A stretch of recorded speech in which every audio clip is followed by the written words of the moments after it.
Module 4-ൽ ചുരിബോട്ടത്തിനായി എടുത്തിരിക്കുന്ന ഫാബ്രിക്കിലെ design ഏതാണെന്ന് മനസ്സിലാക്കി കറക്ഷൻ ഉണ്ടെങ്കിൽ അതെങ്ങനെ റീഅറേഞ്ച് ചെയ്യാമെന്ന് മൊഡ്യൂൾ 5-ലെ ഡിസൈൻസിനെ കുറിച്ചുള്ള ക്ലാസ്സിൽ നമ്മൾ മനസ്സിലാക്കി കഴിഞ്ഞു. ഇവിടെ ചുരിബോട്ടത്തിനായി എടുത്തിരിക്കുന്നത് നോർമൽ മെഷർമെന്റ്സ് ആണ്. നോർമൽ മെഷർമെന്റ്സിനെ കുറിച്ചും അബ്നോർമൽ മെഷർമെന്റ്സിനെ കുറിച്ചുമെല്ലാം വരാനിരിക്കുന്ന മൊഡ്യൂളിലൂടെ നമുക്ക് വിശദമായി മനസ്സിലാക്കാം. ഇപ്പോൾ ഇവിടെ എടുത്തിരിക്കുന്ന നോർമൽ മെഷർമെന്റ്സ് എന്നത് ജസ്റ്റ് 34 to 40 ഇഞ്ചസിനുള്ളിൽ നിൽക്കുന്നവർക്ക് സ്യൂട്ട് ആവുന്ന വിധത്തിലാണ്. ജസ്റ്റ് 34 ഇഞ്ചിൽ കുറവുള്ളവർക്കായിട്ടാണ് ചുരി ബോട്ടം സ്റ്റിച്ച് ചെയ്യുന്നതെങ്കിൽ 16 ഇഞ്ച് ലൂസ് എന്നുള്ളത് 13 മുതൽ 15 വരെയും ബെൽറ്റ് പീസിന്റെ വണ്ണം 25 ഇഞ്ച് എന്നുള്ളത് 18 മുതൽ 22 വരെയും മാത്രമേ നമുക്ക് ആവശ്യമുള്ളൂ. 8 ഇഞ്ച് ക്രീസ് ലൈൻ എന്നുള്ളത് അങ്ങനെ തന്നെ എടുക്കുക. ഇനി ജസ്റ്റ് 40 ഇഞ്ചസിൽ കൂടുതലുള്ളവർക്കാണെങ്കിൽ 16 ഇഞ്ച് ലൂസ് എന്നുള്ളത് 17 മുതൽ 20 വരെയും 8 ഇഞ്ച് ക്രീസ് ലൈൻ എന്നുള്ളത് 9 മുതൽ 9.5 ഇഞ്ച് വരെയും മാർക്ക് ചെയ്യുക. അതുപോലെ തന്നെ ബെൽറ്റ് പീസിന്റെ ലൂസ് 25 ഇഞ്ച് എന്നുള്ളത് 26 മുതൽ 28 ഇഞ്ച് വരെ ആവശ്യമായി വരും. കാലിന്റെ ലൂസ് അടിഭാഗത്ത് 6 എടുക്കുന്നത് 6.5, 7, 7.5 എന്നീ ഇഞ്ചുകളിലേക്ക് ആവശ്യത്തിനനുസരിച്ചും എടുക്കുക. മൊഡ്യൂൾ 4-ൽ ചുരി ബോട്ടത്തിന്റെ പകുതി ഭാഗമാണ് നമ്മൾ വരച്ചിട്ടിരിക്കുന്നത്. ഇത്രയും ഭാഗം കട്ട് ചെയ്തതിന് ശേഷമാണ് അടുത്ത പകുതി ഭാഗം നമുക്ക് വരയ്ക്കുവാനുള്ളത്. ഇതിൽ ഒരു പോയിന്റ് കൂടി മാർക്ക് ചെയ്യുവാനുണ്ട്. 7ാമത്തെ പോയിന്റായ താഴെ 6 അടയാളപ്പെടുത്തിയ ഭാഗത്ത് നിന്ന് 3/4 ഇഞ്ച് ഷേപ്പ് ചെയ്ത് വരയ്ക്കുക. അത് നമുക്ക് മാർക്ക് ചെയ്യാം. കട്ട് ചെയ്യുമ്പോൾ ഒരു കാര്യം പ്രത്യേകം ശ്രദ്ധിക്കുക, ഫാബ്രിക് അനങ്ങാതെ വേണം കട്ട് ചെയ്യുവാൻ. എങ്ങനെയാണ് ഫാബ്രിക് അനങ്ങാതെ കട്ട് ചെയ്യുന്നതെന്ന് ഇവിടെ കാണിക്കുന്നതിൽ നിന്ന് കൃത്യമായി മനസ്സിലാക്കി എടുക്കുക. അത് തന്നെ ഫോളോ ചെയ്യാൻ ശ്രദ്ധിക്കുക. ഇതാണ് താഴെ 6 അടയാളപ്പെടുത്തിയ ഭാഗം. ഇത് 3/4 ഇഞ്ച് താഴത്തേക്ക് 6 അടയാളപ്പെടുത്തിയ ഭാഗം. ഈ 6 അടയാളപ്പെടുത്തിയ ഭാഗത്ത് നിന്ന് സ്ട്രെയിറ്റ് ആയി വരച്ചിരിക്കുന്ന ഈ ലൈനിലേക്ക് ഷേപ്പിൽ വരയ്ക്കുക. അതായത് ഈ ഷേപ്പിൽ നിന്ന് ഡോട്ട്സ് ഉപയോഗിച്ച് മാത്രം വരയ്ക്കുക. ഏകദേശം ഈ ലൈനിന്റെ പകുതി ഭാഗത്ത് വന്ന് തീരുന്ന രീതിയിലായിരിക്കണം ഷേപ്പ് വരയ്ക്കേണ്ടത്. ഒരിക്കലും ഇവിടെ നിന്ന് ഈ ഷേപ്പിൽ വരച്ച് തീർക്കരുത്. ഈ ലൈനിന്റെ ഏകദേശം പകുതിയിൽ വന്ന് തീരുന്ന രീതിയിലായിരിക്കണം ഡോട്ട്സ് ഇട്ട് ഈ ലൈൻ വരയ്ക്കുവാൻ. ബോട്ടത്തിന്റെ താഴെ ഭാഗത്ത് നിന്നാണ് കട്ട് ചെയ്യുവാൻ ആരംഭിക്കുന്നത്. ഫോൾഡ് ഭാഗത്ത് നിന്ന് ഈ ലൈനിലൂടെ ഇത്രയും ഭാഗം കട്ട് ചെയ്തതിന് ശേഷം താഴെ ബാലൻസ് വരുന്ന ഫാബ്രിക്കിനെ തീർത്ത് കട്ട് ചെയ്ത് മാറ്റാതെ ഇവിടെ വരെ കട്ട് ചെയ്തതിന് ശേഷം ഈ ഭാഗം ഈ വശത്തേക്ക് മറിച്ചിടുന്നുണ്ട്. നമുക്ക് ആവശ്യമുള്ള വരകളിലൂടെ മാത്രം കട്ട് ചെയ്യുക. ഒരിക്കലും ബാലൻസ് നിൽക്കുന്നത് നമുക്ക് ആവശ്യമില്ലാത്തതായതുകൊണ്ട് ആദ്യം തന്നെ കട്ട് ചെയ്ത് കളയുവാൻ പാടുള്ളതല്ല. ഇനി നമുക്ക് കട്ട് ചെയ്യാൻ ആരംഭിക്കാം. ആദ്യം ഇടത് കൈയിൽ ഫോൾഡ് ഭാഗം എടുക്കുക. അതിനുശേഷം മാത്രം കട്ട് ചെയ്യാൻ ആരംഭിക്കുക. കട്ട് ചെയ്യുമ്പോൾ ശ്രദ്ധിക്കേണ്ട മറ്റൊരു കാര്യം, കത്രികയുടെ അറ്റം വരെ ഒരിക്കലും കട്ട് ചെയ്ത് തീർക്കരുത്. കത്രികയുടെ മുഴുവൻ ഭാഗവും ഓപ്പൺ ചെയ്ത് വേണം കട്ടിങ് ആരംഭിക്കുവാൻ. എന്നിട്ട് കത്രികയുടെ 3/4 ഭാഗം വരെ കട്ട് ചെയ്ത് നിർത്തിയിട്ട് വീണ്ടും കത്രിക കടത്തി പിടിച്ച് ഫുൾ ഓപ്പൺ ചെയ്ത് വേണം കട്ട് ചെയ്ത് പോകുവാൻ.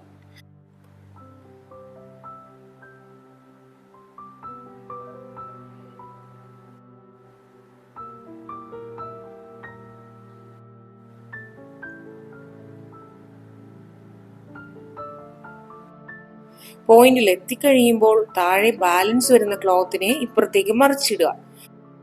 ഇത്രയും ഭാഗം അപ്പുറത്തേക്ക് മറിക്കുമ്പോൾ നമുക്ക് ആവശ്യമുള്ള ഭാഗം അനങ്ങാതെ സേഫ് ആയിരിക്കും. ഇനി അടുത്ത ഭാഗം നമുക്ക് കട്ട് ചെയ്യാം. ഇനി കട്ട് ചെയ്യുമ്പോൾ ശ്രദ്ധിക്കേണ്ട മറ്റൊരു കാര്യം, വരകളിലൂടെ മാത്രം കട്ട് ചെയ്യുക. മറ്റൊരു കാര്യം, ഫാബ്രിക്കിനെ ഒരു കാരണവശാലും അനക്കാതെ നമ്മുടെ കൈയും കത്രികയുമാണ് ഏത് ഷേപ്പിലാണോ വരച്ചിട്ടിരിക്കുന്നത് ആ ഷേപ്പിലേക്ക് ചെല്ലേണ്ടത്. ഇടയ്ക്ക് ബാലൻസ് വരുന്ന ഫാബ്രിക്കിനെ ശ്രദ്ധിച്ച് മറിച്ചിട്ട് കൊടുക്കാം.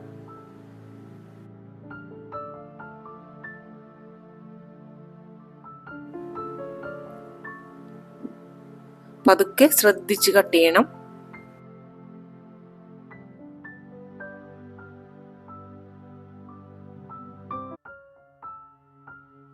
ഇനി കട്ട് ചെയ്തതിന്റെ ബാലൻസ് വന്നിരിക്കുന്ന അത്രയും ഭാഗം അനക്കാതെ തൽക്കാലം മാറ്റിവെക്കാം.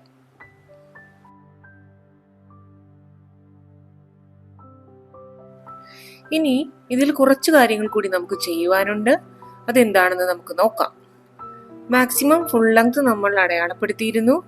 അത് നമുക്ക് കട്ട് ചെയ്ത് മാറ്റാം. അതിനുശേഷം മറിച്ച് നോക്കുമ്പോൾ ഒരു ഭാഗം ഫോൾഡും ഒരു ഭാഗം ഓപ്പണായും കാണാം.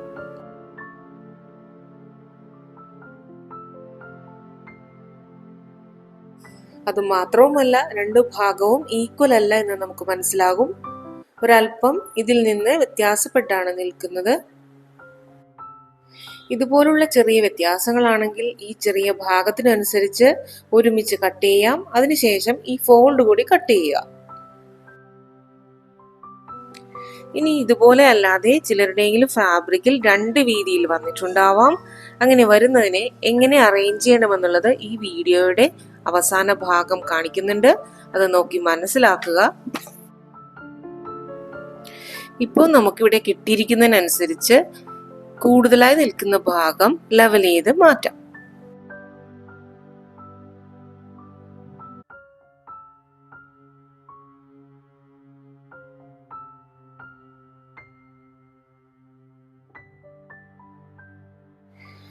അതിനുശേഷം ഫോൾഡ് ചെയ്ത ഭാഗവും കൂടി കട്ട് ചെയ്യാം.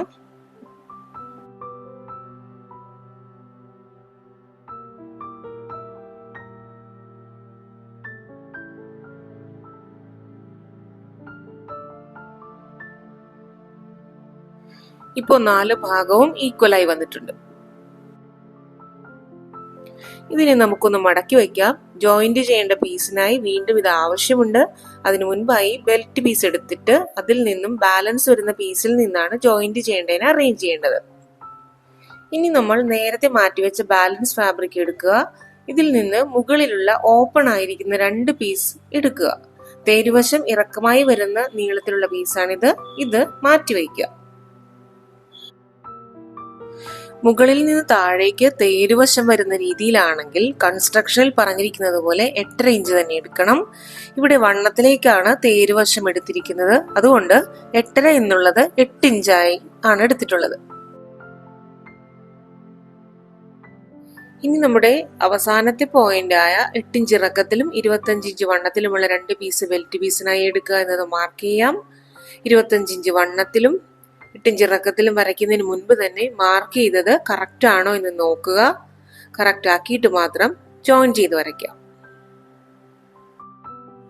മുകളിൽ നിന്ന് താഴേക്ക് 8 ഇഞ്ച് അടയാളപ്പെടുത്തിയ ഭാഗത്ത് നിന്ന് വണ്ണത്തിലേക്ക് 25 ഇഞ്ച് തന്നെ ഉണ്ടോ എന്ന് നോക്കിയതിന് ശേഷം മാത്രമാണ് വരച്ച് ജോയിൻ ചെയ്യേണ്ടത്. തെറ്റു പറ്റിയാൽ വീണ്ടും വരയ്ക്കുമ്പോൾ കട്ട് ചെയ്യുന്ന സമയത്ത് സംശയം തോന്നാൻ സാധ്യതയുണ്ട്. തെറ്റായി വെട്ടിപ്പോകാൻ സാധ്യതയുള്ളത് കൊണ്ടാണ് കൃത്യമായി ചെക്ക് ചെയ്യുക എന്ന് പറയുന്നത്.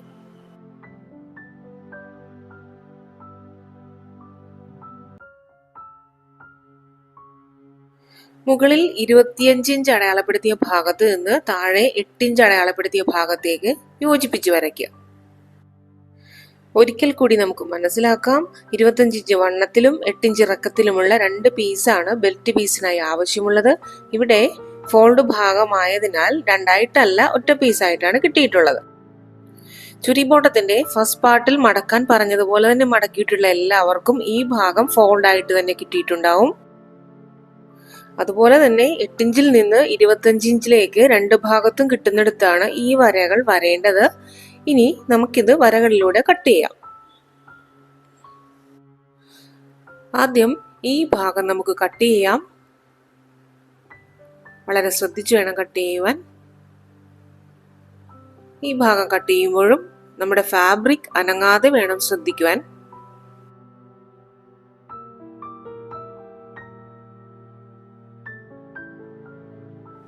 ടെൻഷൻ ഇല്ലാതെ സാവകാശം കട്ട് ചെയ്യുക.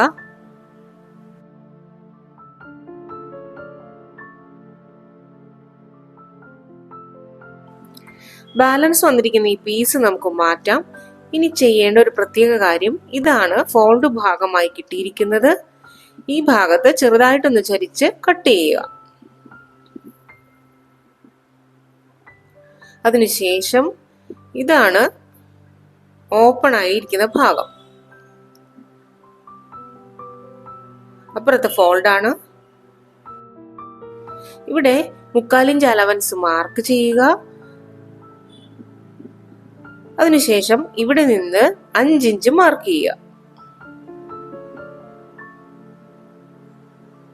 ഈ 5 ഇഞ്ച് മാർക്ക് ചെയ്തെടുത്ത് ഒരുമിച്ചെടുത്ത് ചെറുതായിട്ടൊന്ന് പോയിന്റ് ചെയ്യുക. പോയിന്റ് ചെയ്യുന്നത് ഇത്ര മാത്രമേ പാടുള്ളൂ. ഇതുപോലെ തന്നെ ബാക്ക് പോർഷനായ ഫോൾഡ് ഭാഗത്തും ചെയ്തിട്ടുണ്ട്. ഇത്രയുമായാൽ ബെൽറ്റ് പീസ് മാറ്റി വയ്ക്കുക. ഇനി ചെയ്യേണ്ടത് ഫസ്റ്റ് പാർട്ടിൽ പുറത്തേക്ക് മാർക്ക് ചെയ്തിരുന്ന ഭാഗത്തെ ഫാബ്രിക്കിൽ വരച്ച് കട്ട് ചെയ്യണം. അതിനായി മാറ്റിയിട്ടിരിക്കുന്ന ഫാബ്രിക്കിൽ നിന്ന് കുറച്ചു ഭാഗം ഇവിടെ ഇട്ടുകൊടുക്കണം. ഇട്ടുകൊടുക്കുമ്പോൾ നീളത്തിലുള്ളതും വലിച്ചാൽ വലിയാത്തതുമായ ഭാഗമാണ് ഇട്ടുകൊടുക്കേണ്ടത്. ഇങ്ങനെ ഇട്ടുകൊടുക്കുമ്പോൾ 1/2 ഇഞ്ച് സ്റ്റിച്ച് ചെയ്യാൻ ആവശ്യമുള്ള അലവൻസ് രണ്ട് ഭാഗത്തും നമുക്ക് ആവശ്യമുണ്ട്. ഈ 1/2 ഇഞ്ചിനെ ഇതിലേക്ക് കയറ്റിയിട്ടതിന് ശേഷം മാത്രം വരയ്ക്കുക. കൃത്യമായി 1/2 ഇഞ്ചിൽ കയറ്റിയിട്ടിട്ടുണ്ട്.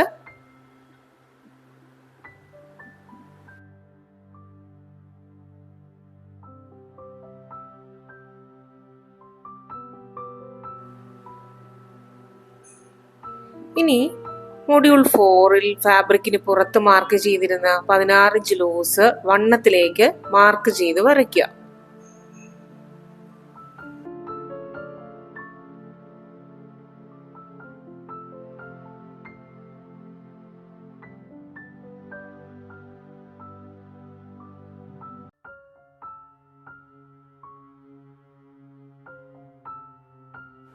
അതിനുശേഷം 8.5 ഇഞ്ച് ക്രീസ് ലൈൻ മാർക്ക് ചെയ്യുക. കൂട്ടി വരയ്ക്കുന്നതിന് മുൻപ് തന്നെ ഇവിടെയും 16 ഇഞ്ച് ലൂസ് ഉണ്ടോ എന്ന് നോക്കുക. അതിനുശേഷം മാത്രം ജോയിൻ ചെയ്ത് വരയ്ക്കുക.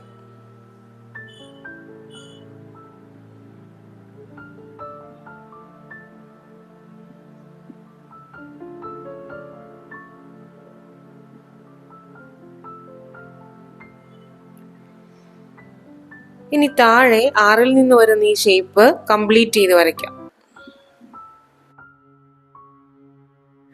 ഒരിക്കൽ കൂടി നമുക്കൊന്ന് മനസ്സിലാക്കാം. ഈ ഭാഗത്താണ് എക്സ്ട്രാ പീസ് വെച്ച് കൊടുക്കേണ്ടത്. അതിനായി ബാലൻസ് വന്നിരിക്കുന്ന ഫാബ്രിക് നമ്മൾ ഇവിടെ വെച്ച് കൊടുത്തിട്ടുണ്ട്. വെച്ച് കൊടുക്കുമ്പോൾ പ്രത്യേകം ശ്രദ്ധിക്കുക, വലിയുന്ന ഭാഗം കൊണ്ടുവന്ന് വെക്കരുത്. നീളത്തിലുള്ളതും വലിയാത്തതുമായ ഭാഗം മാത്രം വെക്കുക. നിങ്ങൾ എടുത്തിരിക്കുന്നത് ചെറിയ ഫാബ്രിക് ആണെങ്കിൽ ചിലപ്പോൾ കിട്ടുന്നത് പോലെ വെക്കേണ്ടി വരും. കഴിയാവുന്നതും നീളത്തിലുള്ളത് തന്നെ വെക്കുക. ഇങ്ങനെ വെക്കുമ്പോൾ 1/2 ഇഞ്ച് സ്റ്റിച്ചിങ് അലവൻസ് കയറ്റി വേണം വെക്കുവാൻ. അതിനുശേഷം ഇവിടെ നിന്ന് വണ്ണത്തിലേക്ക് 16 ഇഞ്ച് ലൂസ് നേരെ വരയ്ക്കുക. ചരിയരുത്.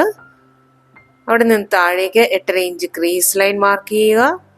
ജോയിൻ ചെയ്ത് വരയ്ക്കുന്നതിന് മുൻപ് തന്നെ ഈ ഭാഗത്ത് നിന്ന് ക്രീസ് ലൈൻ മാർക്ക് ചെയ്തിടത്തേക്ക് 16 ഇഞ്ച് തന്നെ ഉണ്ടോ എന്ന് നോക്കുക. അതിനുശേഷം മാത്രം കൂട്ടി വരയ്ക്കുക. താഴെ 6-ൽ നിന്ന് 8.5 ഇഞ്ച് ക്രീസ് ലൈനിലേക്കുള്ള ഈ ലൈൻ ഈ ഷേപ്പിൽ തന്നെ വരയ്ക്കുക. ഇനി നമുക്ക് ഇത്രയും ഭാഗം മാറ്റിവെക്കാം. എന്നിട്ട് ഇത് കട്ട് ചെയ്യാം. ഇതിപ്പോൾ 2 പീസാണ് നമുക്കുള്ളത്. ആകെ 4 പീസാണ് നമുക്ക് വേണ്ടത്. 2 പീസ് കൂടി കട്ട് ചെയ്തെടുക്കേണ്ടതുണ്ട്. ഒരു കാര്യം പ്രത്യേകം ശ്രദ്ധിക്കുക, പ്ലെയിൻ ക്ലോത്ത് ആണെങ്കിൽ 4 പീസും ഒരുമിച്ചിട്ട് കട്ട് ചെയ്യാവുന്നതാണ്. ഇതങ്ങനെ അല്ലാത്തത് കൊണ്ട് തന്നെ ഇനി പറയുന്ന കാര്യങ്ങൾ വ്യക്തമായി മനസ്സിലാക്കുക. ചിലർക്കെങ്കിലും ഇതുപോലുള്ള അബദ്ധങ്ങൾ അകവും പുറവുമുള്ള തുണിയിൽ സംഭവിച്ചിട്ടുണ്ടാകാം. ഇതിന്റെ പ്രത്യേകത എന്താണ് നമുക്കൊന്ന് നോക്കാം.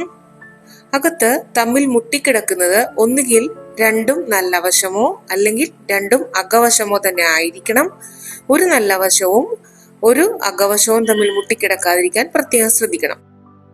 അങ്ങനെ വന്നാൽ സ്റ്റിച്ച് ചെയ്യുമ്പോൾ ഒരു ഭാഗം ചീത്ത വശം പുറത്തു വരും. ഇങ്ങനെയുള്ള ക്ലോത്തിൽ ശ്രദ്ധിച്ച് ചെയ്യുക. ഇനി നമുക്ക് 2 പീസ് കൂടി ആവശ്യമുണ്ട്. ഇതിനായിട്ട് ബാലൻസ് ഉള്ള ഫാബ്രിക് എടുത്തിട്ട് ഇതിലും അകത്ത് മുട്ടിക്കിടക്കുന്നത് എങ്ങനെയാണെന്ന് നോക്കി തെറ്റിയിട്ടില്ല എന്ന് ബോധ്യം വന്നതിന് ശേഷം മാത്രം ഇതിലേക്ക് ഇതുപോലെ കൃത്യമായി കട്ട് ചെയ്ത പീസ് കൊണ്ടുവന്ന് വെക്കുക. ഫാബ്രിക് ഒരിക്കലും ആവശ്യമില്ലാത്തതാണെന്ന് കരുതി ശ്രദ്ധിക്കാതെ കട്ട് ചെയ്ത് കളയരുത്.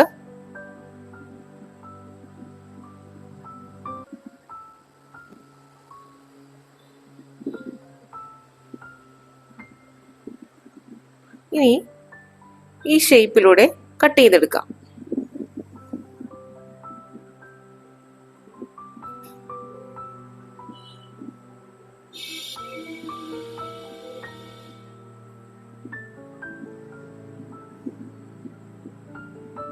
ബാലൻസ് വരുന്നതിന് ഇങ്ങനെ മടക്കി കൊടുത്ത് തന്നെ കട്ട് ചെയ്യുക.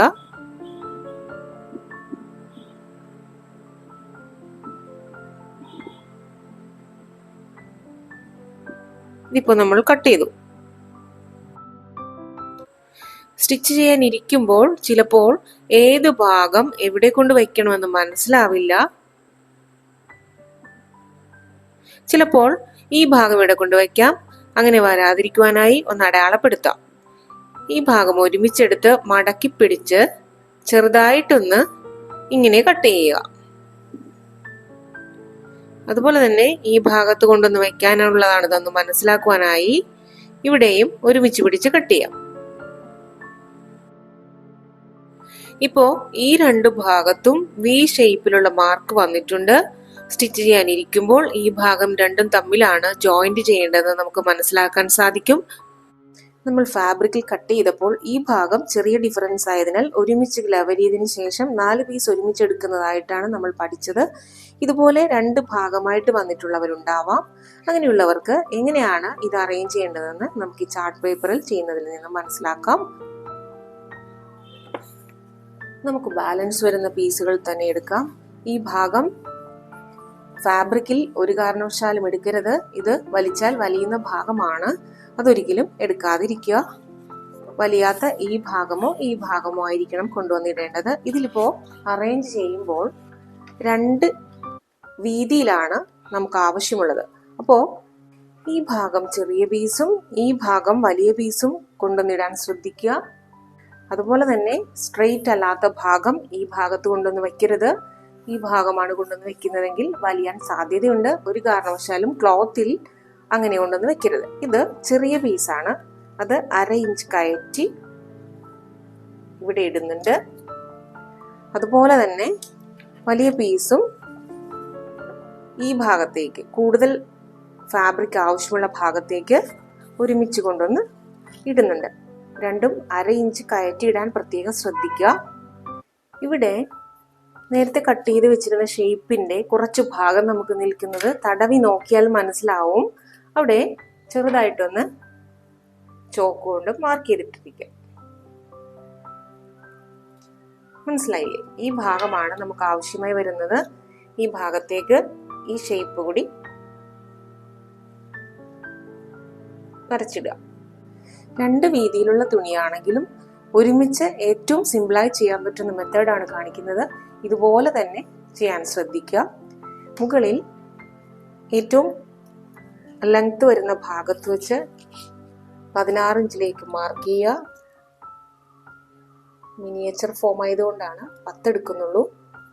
അതിനുശേഷം ഇവിടെ സാധാരണ നമ്മൾ ചെയ്ത പോലെ തന്നെ 8.5 ഇഞ്ച് ക്രീസ് ലൈൻ മാർക്ക് ചെയ്യുക. ഈ 8.5 ഇഞ്ച് ക്രീസ് ലൈൻ മാർക്ക് ചെയ്തതിന് ശേഷം ഇവിടെയും 16 ഇഞ്ച് നമ്മൾ ഫാബ്രിക്കിൽ ചെയ്യുമ്പോൾ 16 ഇഞ്ച് ആയിരിക്കും. ഇവിടെ ഞാൻ 10 ആണ് എടുത്തിട്ടുള്ളത്.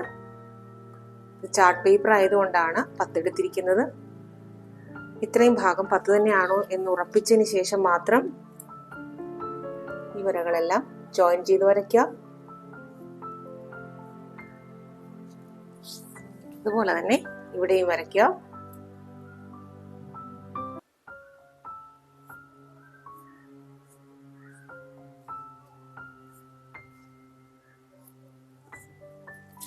ഇപ്പോൾ നമ്മുടെ ഫാബ്രിക്കിലെ സെയിം ലൈൻസ് എല്ലാം കിട്ടിക്കഴിഞ്ഞു. ഇനി ഇതിനെ നമുക്ക് അനങ്ങാതെ കട്ട് ചെയ്യാം. ഇനി ഒരുമിച്ച് തന്നെ നമുക്കിത് കട്ട് ചെയ്യാം. ആദ്യം ഈ ഷേപ്പിലാണ് കട്ട് ചെയ്യുന്നത്.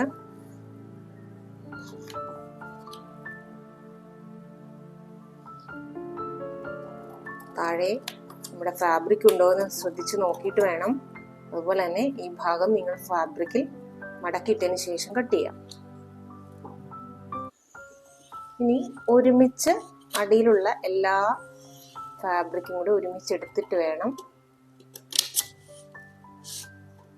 കട്ട് ചെയ്ത് പോകുവാൻ. നമ്മുടെ കത്രികയിൽ ഫാബ്രിക് ഒരുമിച്ച് കിട്ടിയിട്ടുണ്ടെന്ന് ബോധ്യം വരുത്തുക.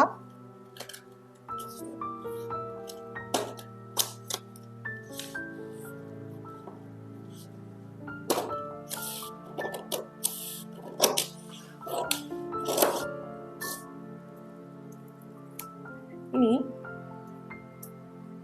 മുകൾ ഭാഗം കട്ട് ചെയ്യാം.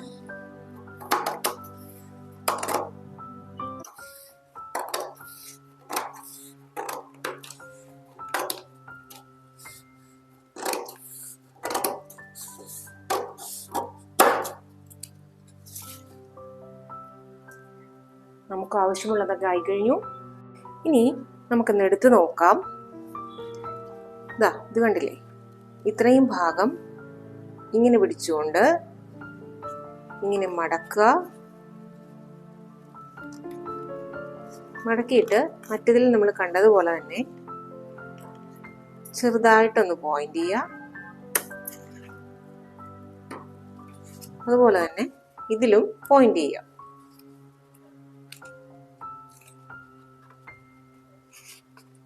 ഇതെന്തിനാണെന്ന് വെച്ചാൽ രണ്ട് ഭാഗവും ഒരുപോലുള്ള പീസല്ല നമുക്ക് കിട്ടിയിരിക്കുന്നത്. ഒരു ചെറുതും ഒരു വലുതുമായിട്ടാണ് കിട്ടിയിരിക്കുന്നത്. ഇതിപ്പോൾ ഒരു ഭാഗമാണ് എടുത്തിട്ടുള്ളത്, 2 എണ്ണം വരും. അതുപോലെ തന്നെ ഇതും 2 എണ്ണം ഉണ്ടാവും. മൊത്തം 4 പീസാണ് നമുക്ക് ആവശ്യമുള്ളത്. അപ്പോൾ ഈ ഭാഗത്ത് ഈ ചെറിയ പീസ് പിടിപ്പിക്കാനാണെന്നും ഈ ഭാഗത്ത് ഈ വലിയ പീസ് ജോയിന്റ് ചെയ്യാനാണെന്നുള്ളത് നമുക്ക് മനസ്സിലാക്കാൻ വേണ്ടിയാണ് ഈ പോയിന്റ് ചെയ്യുന്നത്. ഇന്നത്തെ ക്ലാസ്സിൽ നിന്ന് ചുരി ബോട്ടത്തിന്റെ മുഴുവൻ കട്ടിങ്ങും നമ്മൾ ചെയ്തു കഴിഞ്ഞു. മെഷർമെന്റ്സ് എല്ലാം മാർക്ക് ചെയ്തതിനു ശേഷം ഒരിക്കൽ കൂടി കൃത്യമാണെന്ന് ഉറപ്പുവരുത്തിയതിനു ശേഷം മാത്രം കട്ട് ചെയ്യുക. അടുത്ത ക്ലാസ്സിൽ ഈ കട്ട് ചെയ്ത് വെച്ചിരിക്കുന്ന ഫാബ്രിക്കിനെ എങ്ങനെയാണ് സ്റ്റിച്ച് ചെയ്യേണ്ടതെന്ന് നമുക്ക് പഠിക്കാം. ഇതുപോലെ തന്നെ നമുക്ക് ആവശ്യമുള്ള ഓരോ ഡ്രസ് ഡിസൈനുകളും നന്നായി മനസ്സിലാക്കി പഠിച്ചുകൊണ്ട് സ്വന്തമായി സ്റ്റിച്ച് ചെയ്യാം. ഫാഷൻ തിയറി വിത്ത് ജസ്റ്റിന്റെ വരാനിരിക്കുന്ന മൊഡ്യൂൾസിലൂടെ.